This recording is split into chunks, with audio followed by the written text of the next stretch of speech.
I'm Sudeepthi Dondapati. I came up here with a very interesting topic. So, can you guess what's the topic about? So far, we've talked about or discussed about several important topics, especially from placement perspective. Right. So the topics which are exclusively asked for or essential for qualifying or going through or getting through this placement test. So especially engineering graduates are asked or required to possess minimum kind of requirements whenever they want to get recruited in a popular company. So as part of that, we've been dealing with several language topics that are exclusively asked for this placements. So part of that, we've talked about so many like kind of the group discussions or just general conversation topics, also some exclusively language oriented topics, at the same time grammar focused topics, so many and so forth. So now today's topic is going to be about debate. So many might have heard about this debate. So let's get started so that we can dig deeper into the details. So now, what do you mean by this debate? So what do you know about this? How much knowledge do you really possess about this topic? Or how in-depth you are, in understanding this concept debate? A debate is similar to a group discussion, or do you find any dissimilarities, or do you think that there's no distinction between anything, or like both the same, or whatsoever? What is your stance on that? So you sometimes you would get really confused with a group discussion. Sometimes you would really get confused with a group debate, and also general oral conversation.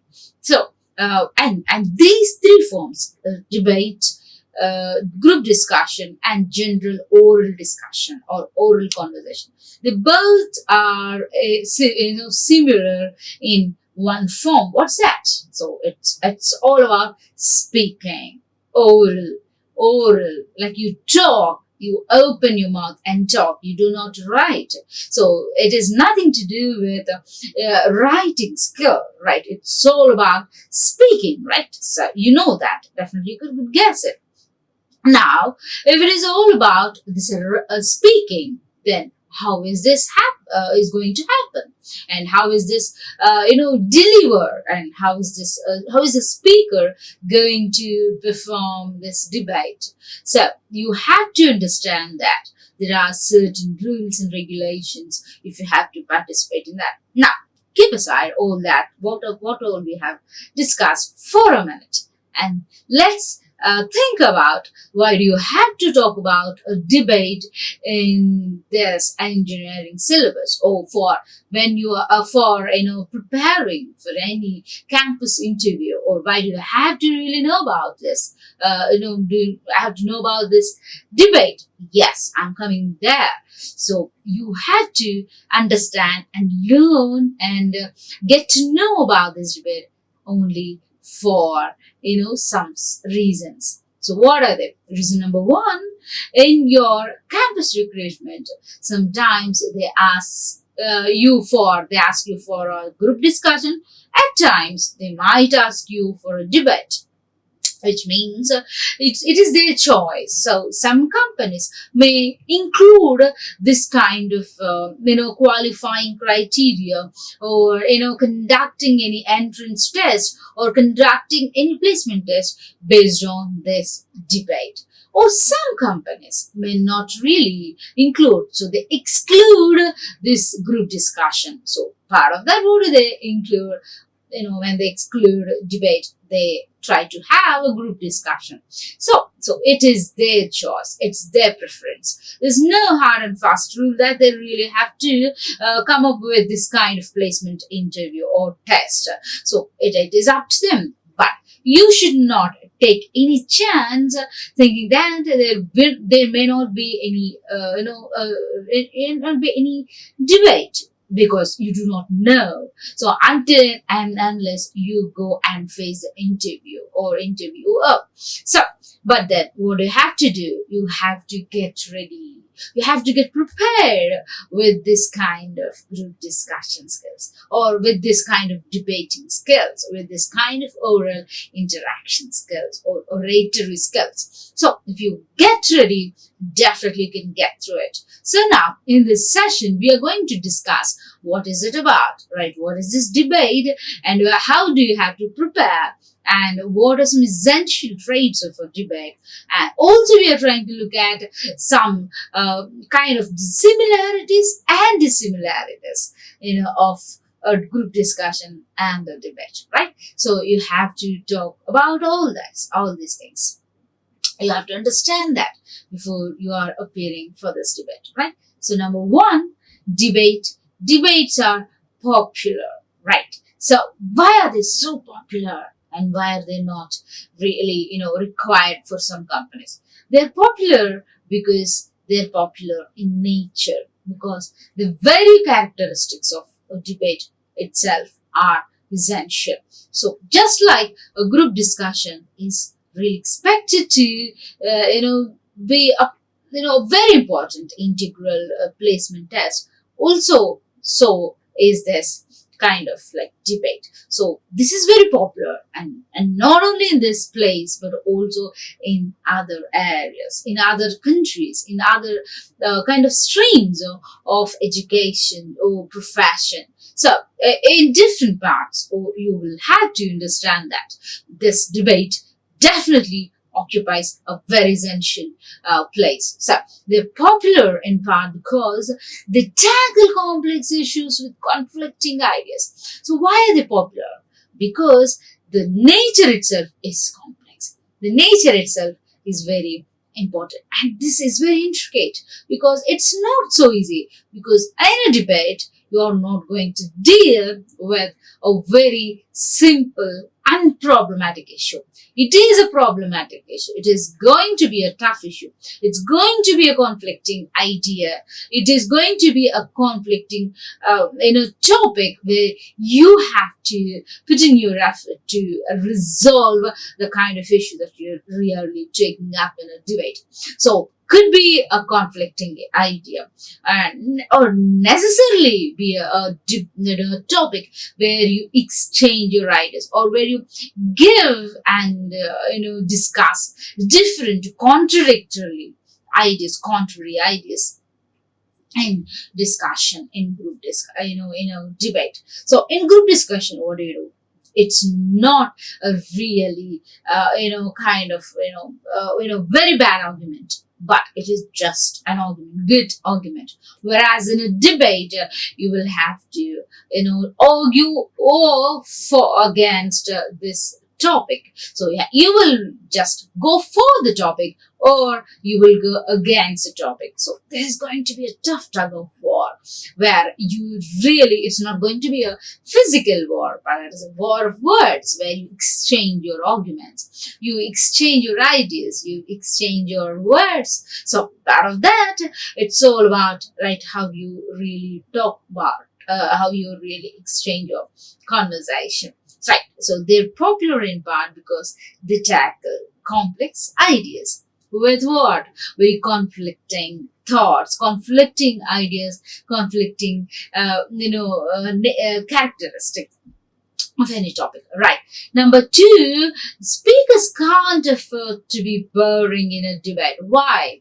Because it is going to instigate, or it is going to awaken the minds of the listeners, because they're going to find an interesting environment, whether the speaker is going to win or lose. So whereas in other kinds of oral interaction, there's no matter of, or there's no issue of winning and losing. But in a debate, definitely we need to come to a point where you will understand who's a winner, who's a loser.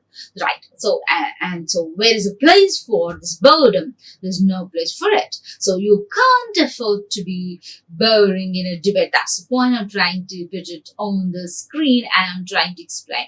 And because and also that either you're trying to persuade people or trying to dissuade people. Either you go for it or against it. So when you are going for it, you're trying to convince the crowd that this is going to be this is the situation, this is the solution, so why don't you say yes to that, or why don't you agree to that, why don't you give your agreement, and also why don't you give your support to the point I'm trying to say.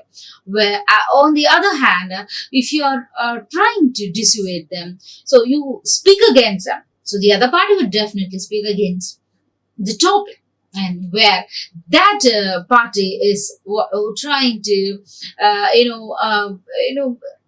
trying to convince that this is not going to be the right one. So do not agree to what the other party is trying to do. So do not agree with the people. So this is a slogan of a perspective where you dissuade or you disagree with the speaker or with the argument. So that's what. So as a result, what's happening is like all the other parties, not only the speakers of both sides, a negative and positive side, but also the audience, the people who are listening to them are going to be engaged. So they engage their minds in by thinking several ideas. So what happens?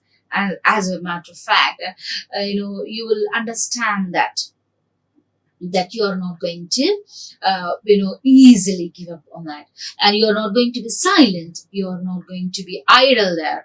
As a result, you don't feel any boredom. So that's the point. Next, you have to understand what are different kinds of debates. Do you know there are different kinds of debates? Or you would say that all that you know is about a debate. We know how a debate is, and we've witnessed so many debates. So are these your answers? If these are your answers, then wait for a minute and let me know whether you know what are different kinds of debates. What are some different models that you can really get to know about this debate? So the different kinds of debates are like this: Lincoln Douglas. Okay, the Lincoln Douglas model or kind of debate. And then the other one is rebuttal debate, right? This is also another form. And the other one is one rebuttal form, and the other one is Oxford. These are different 4 kinds of debates. So let us dig deeper into each of this. So now let us take this Lincoln Douglas debate. So what is this? Let me tell you before we talk about it, let me tell you that there is also another name to it. It is called two-men debate. Two-men debate. So what is this two-men debate? Because only one speaker from each camp. So they are not going to participate in as a group in this debate, but there's only going to be one speaker from each camp. So that is the only important point that I can really talk about this Lincoln Douglas debate. And the other one is rebuttal debate. So what are these rebuttal debate? There are 2 to 3 members. There are 2 to 3 members in each team, and the affirmative side starts as debate. So, for example, like in the previous debate we see only one speaker from the party, whereas the this rebuttal debate has 2 or more than 2 3 speakers, right? So when you have more than 2 to 3 speakers, definitely you can understand you are not here to fight the battle alone, right? You have to convince the other party, especially when you are coming up in groups as a flock, in a group. So definitely you will get a very good spurt, with 2 to 3 people and a group in a debate. So that is what so special about this rebuttal debate. And also one more important point that I want to say to you is basically this kind of debate is started by the affirmative side. So what is the affirmative speaker starts the debate. So who is this affirmative speaker? Is the affirmative speaker is one who starts and one who supports or one who talks for the topic, positive side of it, for the topic, supporting the topic, the title of the topic, whereas the other one speaks against, it contrary to what this affirmative speaker says, or to this affirmative speaker or somebody who is going to persuade. So the second one is that. So these are important characteristics of this rebuttal. What is that? One is that, like, more than 2 to 3 people, more than one person will definitely argue in this in a team. And number two is the affirmative side starts a debate. So the speaker who is going to start the debate will really start the debate, support the debate, is going to start the debate. Next, number three, one rebuttal debate. This is another kind. So what is that? There are also 2 to 3 members in each team. There are also 2 to 3 members in each team, and all of them have a chance to rebut except the first affirmative speaker who closes with is, for example, like here, 2 to 3 members will have a chance to rebut, okay, but then, like, except the first affirmative, except the one who starts the debate, one who supports the debate. So except that, like, others will definitely speak except this affirmative speaker. So as a result, this is what one rebuttal debate. Next, Oxford kind of debate. So what is this? 2 to 3 members from each side, both from both sides. 2 to 3 people participate, and the first speaker will be questioned by the negative speakers, opens with their case, right? So first, if this is, let me give you an example.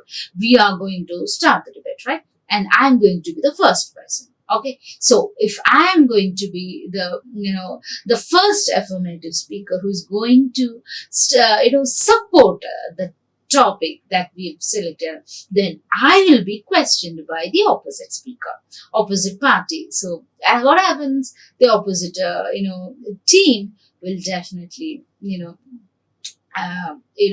questions, or will definitely question me and raise a question, right? So that's the point I'm trying to say.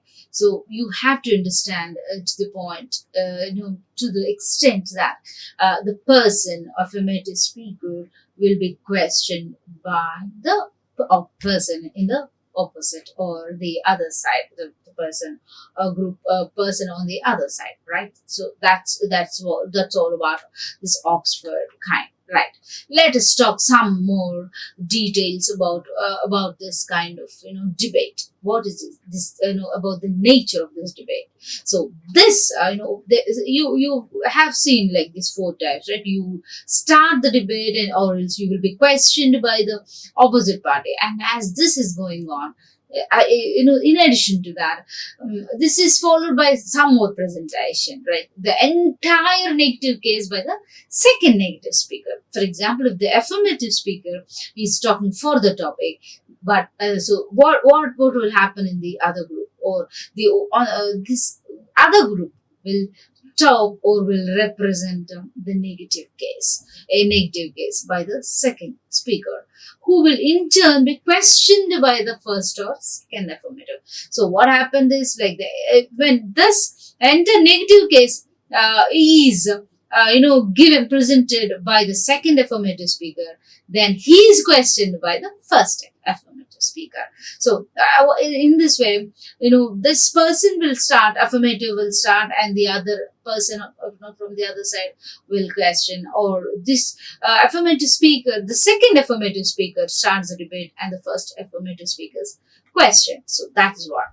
all about how they start the debate. Now let us talk about preparing to hold a debate. How do you really start doing it? So before you can really venture into it, before you can really participate in this debate, what you have to do is you have to watch a few debate before you host one. And for example, if you are going to be the moderator, okay, especially may not be the participant of the debate or in the debate, but if you are going to really be an umpire or be a person who is going to really hold the debate, right? You have to, what you have to understand is you have to watch a few debates, right? You have to watch a few debates, and then you will get an idea. You will get some ideas about this. And then what happens is, like, before you host one, to get sense of what works and what can go wrong. A few, what house, you get something, you try to understand how you have to really talk about it, how you really what is so wrong about it. And you have to understand, if you do something that should have a very good effect, but if you start, or if you try to control the debate in a wrong manner, definitely there will be some problems, which is why you have to be very careful when you are when you are leading the debate. So that's important one. Number two, television networks, local papers and other organizations, like there are you can really go and approach these different sources. You get to know different issues, you get to know different things, right? Organization like the League of Women and local newspapers and all that. So that is one important thing. Second, voters are known for hosting debates, as are universities and colleges. Like even some, kind of, many different parties, they conduct this sort of debate, and in addition to this, colleges and universities. Now, what are some benefits of this debate? So, do you really get some good things about from this debate? Yes, there are some good things.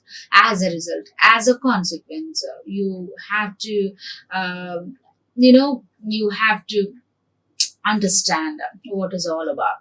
So number one is improve your critical thinking skills. So you will improve your critical thinking skills, ultimately, when you really participate in a debate. So what do? Is that you improve your critical thinking skills. Why? Because you analyze it, you try to understand, you try to assess, right? When you do all that, definitely you will have to, you will have to understand what is all about, and you will try to analyze the information. You will try to sit and understand. So you will try to dig deeper. So as a result, your memory or your thinking skills are sharpened. So you will improve your critical thinking skills. Number two, people acquire better voice, speech delivery, and public speaking skills. What happens? You will improve your speaking skills, public speaking skills. You will improve, this art of speaking. As a result, you will improve this art of speaking, and you will really master, speaking skills, and you know how to pause, you know how to, ask questions, you know how to respond, you know how to speak fluently. As a result, so you have to get to understand. This will also in turn improve your ability of speaking. Okay, that is one thing. Next, another thing is it increases student retention of information learned. So debates also increase. They increase student retention of information learned. So, for example, I learned a lot about it. Right? You are able to retrieve the information that you've learned. So you memorize some important details that you need to memorize. So as a result, you have to you will try to retrieve the information that is learned. So these are several benefits. You can really benefit from this kind of debate skills. And another thing is like improved listening, right? Improved listening, note taking skills, and increased self confidence. Improved listening, note taking skills, and increased self confidence. These are also additional benefits. Like you try to improve your listening ability. Okay, you try to improve your note taking skills. Okay, note taking skills are also important, and also increased self confidence. You will find this kind of increased self confidence. So when you face a crowd, okay, when you face a crowd, you'll improve your self confidence. You know how to control the argument. You know that you are able to establish a point that you are really interested in, or you really think that is right. So as a result, what happens is all these are not, sometimes when the other speaker is saying, the opponent speaker is saying, quickly you jot down the points, right? You quickly note down the points. So what happens is like you try to prepare a systematic argument, right? And then also you can improve your listening abilities, listening skills. That means like you're able to perceive the information that's given to you. You're able to comprehend the information given. So these are all different things. These are all different things. So this kind of increased self-confidence is also an additional benefit for you. So these are so many potential benefits that you can really gain from this debate. And moreover, and in addition to that, what you can really do that is like you can really practice that. So your listening abilities, note taking skills are improved, and increased self confidence is also there. Moreover, enhanced teamwork skills and collaboration are also added to your skills. Enhanced teamwork skills. Enhanced teamwork means like you know how to really protect your team members. That means like when they're arguing, you go in support of them. And you try to coordinate with them. You try to support. You try to help them with different points. So you will understand how you can really coordinate with your team members. So as a result, you will also gain teamwork skills. So that's one thing. And another thing is collaboration, right? So collaboration is again part of this teamwork skills. You collaborate with your group members when you prepare, when you when you start the discussion. So different arguments, right? And another one is like more confidence to stand up for the truth. You will understand if you are trying to speak truth, definitely you will get more confidence to stand up for that. And especially when a discussion is promoting falsehoods. The good thing is like you can really get a chance to prove what is right. You will really get a chance to stand for truth. You will get a chance to argue for truth. Sometimes in a debate, many falsehoods or false ideas are propagated. Many, wrong ideas are given, the wrong ideas or given more important. So in that perspective, in that situation, what do? You definitely have to realize that you should take a stance for arguing, or for not only for the sake of winning the truth, but also for the sake of arguing for truth. This is very important. So you stand, you understand, and as a result, you will definitely win the truth. So in order to curb some of false ideas, you can really play an active role in this debate. So that's also very important. Next, learning better ways to graciously state one's point with gentleness. Learning better ways to graciously state one's point with gentleness. What is this? You will learn how to answer them. You will learn how to respond to them. You will learn how graciously to, learn how to deal with the others with gentleness. So even this is an additional advantage to you, right? So that is one thing. And another thing is like helping students identify rules in their theories and concocting more balanced arguments. So, problem is like in debates, you will also understand what are some holes, gaps in the theories. So when you are preparing for the debate, you will also train some students. You will also get to know, you yourself will identify some holes in the theories, and you will try, you can really learn to project, or you can learn to bring out some balanced arguments. So that is one thing. Next, helping students better structure their thoughts. Helping students better structure their thoughts means what? It's like, it's you understand, it's when you understand their thoughts, you will help them on organizing, right? And oh no, if you yourself is a student, definitely you can organize your thoughts, by practicing or by participating in debates.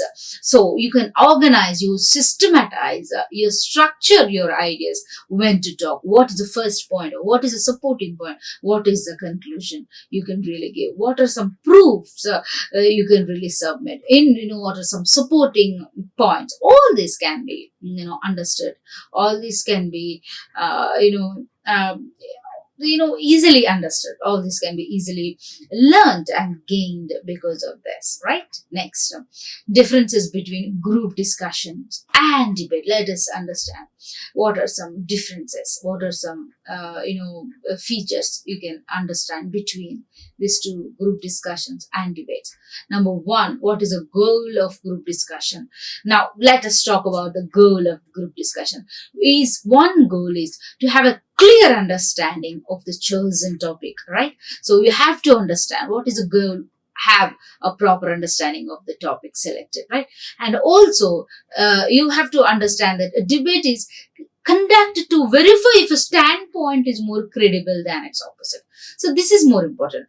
Credibility is more important, whether it is believable or not, whether it is valid or not. So your goal is to understand the topic clearly, and also to this debate especially is conducted to verify that there is a credible point or not. So than the opposite group, than the opposite party. So that is what you have to realize. And next, another thing you have to realize is like formality. Formality is also very important. Rules are less formal. Rules are less formal as they do not have strict rules on topic coverage, taking turns, and modes of speaking. Here you have to understand, you certainly have to follow rules, but also understand these are less formal. They are not very formalistic because they don't have a very strict rule, or they don't have strict rules on the topic. Next, you have to understand the positions. Like, what are some positions, in a debate? The positions in a debate are contradictory positions are evidently, okay, sometimes, are stated in the beginning itself. What are some contradictory? What are some, statements that for or against? You will put it that in the first position, right? And then opposing opinions are not needed for group discussions too. That's whereas two opposing opinions are not needed here for group discussion, right? But whereas in a debate, two opposing opinions are needed in a debate, right? So that's all about positions. And also there's competition. In a debate, there's a winner and a loser. That's what we said. Definitely there is a winner and a loser, whereas the participants are not competing with each other, so they do not have to worry. Here participants don't have to worry because they are not competing. But in a debate, the person speaker and the from both sides are going to win or lose. And now also you have to remember, you have to take turns in a debate. Taking turns means the first point is spoken by one speaker and the other point is followed by the other one. So not one person can keep on talking it. You have to take turns, right? So properly they need to do this. And in GD's group discussions, you don't have to necessarily follow these rules. And next, another thing is cooperation. There is less cooperation involved in debates. Less cooperation involved in debates as a opposing side need to attack. There's less cooperation involved in debates because the opposing or opposite sides need to attack, to defend opinions. Whereas, okay, so very less cooperation because they don't really try to agree with each other. Instead, they try to attack each other by words, by serious points. Whereas in GD's group discussion, it's not the same, right? And audience now. Also, debaters have an audience, whereas GDs do not. This is another dissimilarity. Whereas GDs, they don't have audience, but whereas debates will definitely have audience. And also, to comment about the complexity of it, it is more complex than more preparation is needed. Roles are involved. When you really compare that to GD. Whereas this GD group discussion may be very spontaneous and key persons are involved. That's all. Whereas this is very complex and detailed. Next, persuasion. Debaters need to persuade the listeners to take their side, while GD participants aim to share information. They need to They need to persuade the listener, definitely, because they also try to win the support of the audience. Whereas GD don't have to win the support of the audience, GB participants. Next, debate involves a countering of the other position without failing. Just debaters are they not to focus more on emotions, but just to talk about the credible points. That's all. Okay. Whereas group discussions, they really emotional responses may be present, but here and it's whether they are affected or not, and is something that happens in GD, whether the speaker how the speaker feels, whether they're able to convince the others or whether they got affected. But here in debates, emotions are not much taken are not more are not very important in that, right?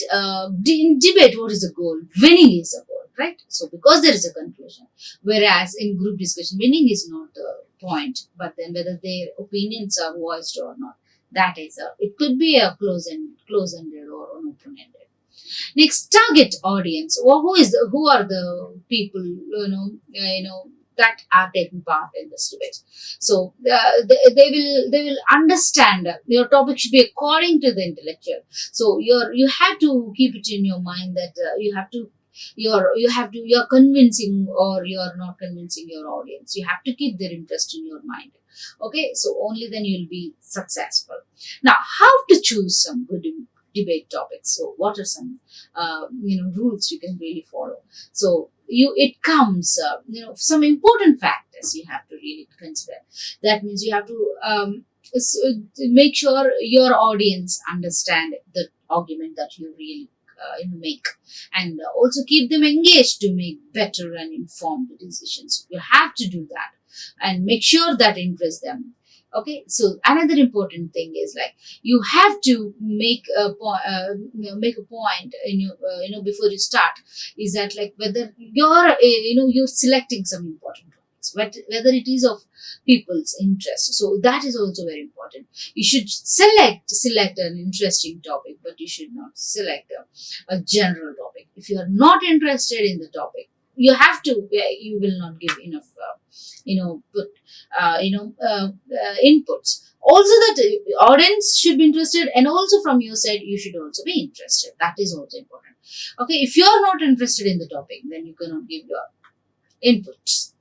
Next, also you have to do some research before you really start you have to understand the topic, pros and cons, and then you have to argue for that.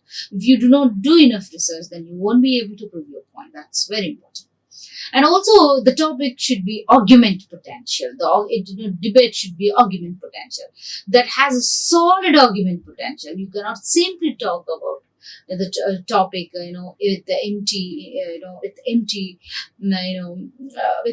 mindedness, and also you cannot simply blabber them. You will have to talk something very solid, very useful, very informative. So I understand that you will definitely follow all these character rules and regulations, and definitely you will qualify any kind of debate. Hope you understood the topic and apply that in your situations. Thank you. Like, share, and subscribe. Hit the bell icon for more updates.